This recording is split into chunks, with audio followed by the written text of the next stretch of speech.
ওমা বলছি শুভ দুপুর। হ্যাঁ তো দুপুর তো অনেক হয়ে গেছে, খেতে বসে পড়েছো তো দেখতে পাচ্ছি। খেতে বসে পড়েছি আজকে। হ্যাঁ তো কি দিয়ে খাওয়া দাওয়া করছো সেটা দেখিয়ে দাও বন্ধুদেরকে। বাবা আজকে তো এলাহি আয়োজন দেখতে পাচ্ছি। কি আজকে কি কোনো অনুষ্ঠান আছে নাকি? অনুষ্ঠান রোজই অনুষ্ঠান থাকবে, আজকে এমনি করবে। হ্যাঁ আর এমনি যে আমরা খাই না তা না, ঠিক আছে। হ্যাঁ অবশ্যই ইচ্ছের উপর অনেক কিছু নির্ভর করে। তা ঠিক আছে, কি কি হয়েছে বলো দাও বন্ধুদেরকে। ভাত তো আছে, সাদা ভাত। হ্যাঁ সাদা ভাত থাকবেই। আলু সেদ্ধ দিয়েছি, বা আমাদের ফেভারিট জিনিস আমার একদম। তার সাথে আলু সেদ্ধর সঙ্গে তো একটা কিছু লাগে, হ্যাঁ তার জন্য টমেটোর ডাল। এইটা তো থাকতেই হবে, এটা আমাদের কাছে হিট অফ দ্য আইটেম বলতে পারেন। গরমের কালে ভাই টমেটো ডাল, আমের ডাল, এখন তো আম তো হবেই, খাবই।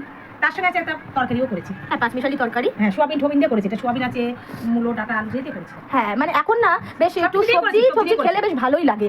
আর মেন যে আইটেমটা দেখতে পাচ্ছি আমি, সেটা তো বলতে হবে বন্ধুদেরকে। কি মাছ? কি মাছ এটা? রুই মাছ পোস্ত দিয়ে করেছি, টমেটো পোস্ত দিয়ে রুই মাছ করেছি। বাহ দেখতে তো বেশ দারুণ লাগছে, দেখতেই পাচ্ছেন কি দারুণ কালার হয়েছে। আর এটাই শেষ না?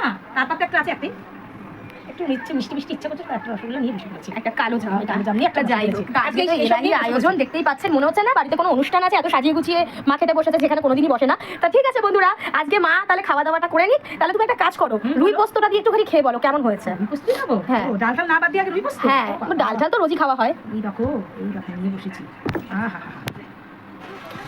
আহা দেখো একদম নরম। হ্যাঁ তো খেয়ে বলো কেমন হয়েছে।